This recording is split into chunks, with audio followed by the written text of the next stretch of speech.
बिस्मिल्लाहिर्रहमानिर्रहीम। आज हम डिस्कस करने वाले हैं स्टोक्स एडम सिंड्रोम, जिसे वेंट्रिकुलर एस्केप भी कहते हैं। असल में गाइटन में एक पेचीदा सा टॉपिक की तरह लिखा हुआ है। अगर आपके पेपर में आ जाए तो आपने एक फ़्लो चार्ट की सूरत में लिखना होता है। तो फ़्लो चार्ट इसका शुरू करते हैं कि इसको किस तरह लिखना है। तो इसका सबसे पहला स्टेप क्या होता है? एवी कंडक्शन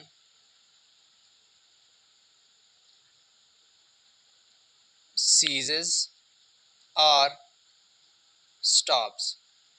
तो सबसे पहला स्टेप इसका क्या होता है कि ए बी नोड से जो कंडक्शन हो रही होती है वो स्टॉप हो जाती है। तो दूसरा स्टेप इसका क्या होता है? Ventricles do not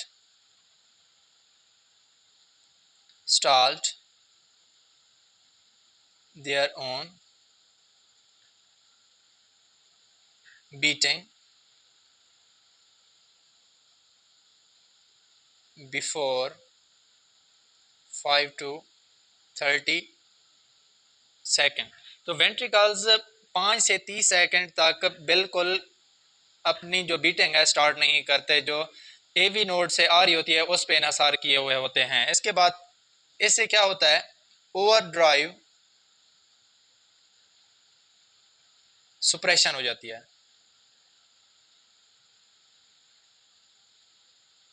over drive सुप्रेशन क्या होती है? एक्साइटेबिलिटी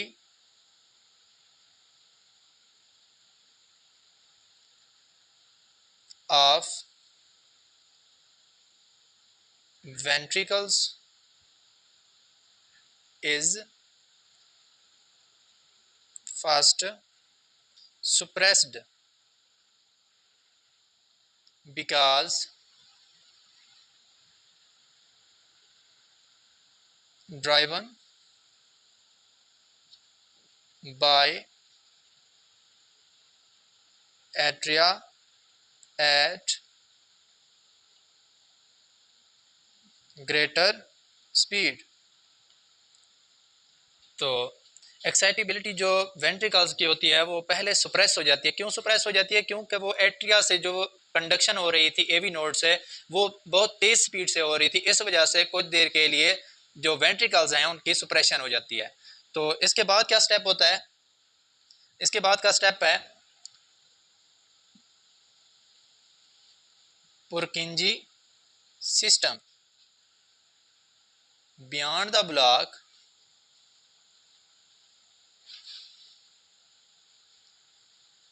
ये कौन सी जगह हो सकती है? यूजुअली आमतौर पर डिस्टल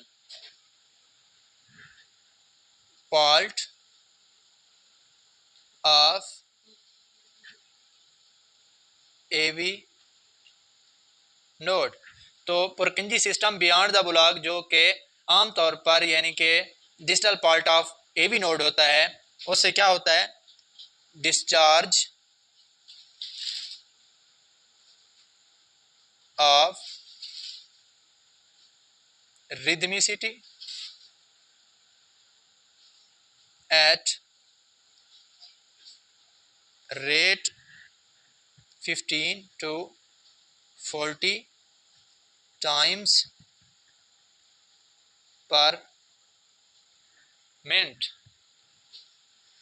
तो Purkinje system beyond the block distal part जो होता है एवी नोड का, उससे रिदमिसिटी यानी कि रिदम प्रोड्यूस होना शुरू हो जाती है, जो कि कितना होती है? 15 to 40 टाइम्स पर मिनट। उसके बाद क्या होता है? ये जो रिदमिसिटी है या रिदम है किस के तौर पर एक्ट कर रही होती है? Act as pacemaker of ventricles. तो ये वेंट्रिकल्स के लिए पेसमेकर के तौर पर काम कर रही होती है। इसे क्या कहते हैं? Ventricular escape. दूसरे लफ्जों में स्टोक्स एडम सिंड्रोम भी कह सकते हैं। इससे नतीजा क्या निकलता है? ब्रेन कैन नॉट रिमेन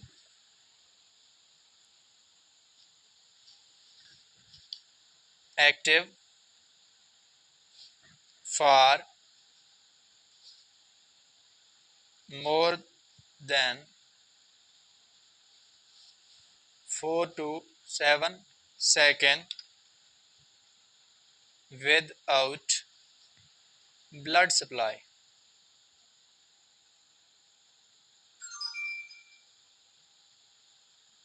तो ब्रेन जो होता है अगर उसे 4 से 7 सेकंड के लिए ब्लड सप्लाई ना दी जाए तो वो एक्टिव नहीं रहता, यानी कि इनएक्टिव हो जाता है। उससे क्या होता है? फेंटिंग। फेंटिंग जिसे साइन को भी कहा जाता है। आफ्टर वेंट्रिकुलर एस्केप, यानी कि जब ये वेंट्रिकुलर एस्केप ख़त्म हो जाता है तो उसके बाद क्या होता है? साफ ज़ाहिर है blood supply to brain maintain हो जाती है। तो इससे क्या होता है? Recovery of brain from faint and person sustain.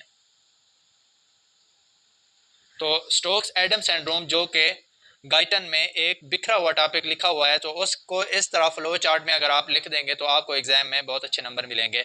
Stokes Adam syndrome ventricular escape जिसे भी कहा जाता है, तो इसके प्रोसेस सबसे पहले क्या होते हैं कि एवी कंडक्शन सीज यानी कि स्टॉप हो जाती है। उसके बाद क्या होता है?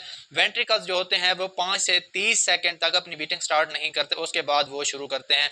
इससे क्या होता है? ओवर ड्राइव सुपरेशन होती है, जो कि वेंट्रिकल पहले एवी नोड से कंडक्शन ले रहे थे, एक्साइट हो रहे थे, वो कुछ देर के लिए यानी कि सुप्रेस हो जाते हैं। उसके बाद Purkinje system beyond the block जो कि आमतौर पर distal part of AV node होता है, वहाँ से क्या होता है? Discharge rhythmicity at the rate of 15 to 40 times per minute. तो ये काफ़ी स्लो रिदमिसिटी है जो कि वेंट्रिकल्स के पेस मेकर के तौर पर काम कर रही होती है।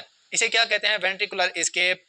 ब्रेन जो होता है अगर उसे 4 से 7 सेकंड के लिए ब्लड सप्लाई ना दी जाए तो वो इनएक्टिव हो जाता है, जिससे फेंटिंग और जिसे साइन को भी कहा जाता है वो हो जाती है। उसके बाद जब वेंट्रिकुलर एस्केप ख़त्म हो जाता है यानी कि ब्लड सप्लाई ब्रेन को बहाल हो जाती है, उससे रिकवरी ऑफ द ब्रेन हो जाती है और फेंट से बंदा रिकवर हो जाता है। उसके बाद पर्सन जो होता है वो सस्टेन कर लेता है। तो ये थी आज की वीडियो। इसके बाद आगे भी बहुत से फ्लो चार्ट्स आपको मिलेंगे इस चैनल पर, तो मेरे चैनल को सब्सक्राइब करना ना भूलिएगा। अल्लाह हाफिज़।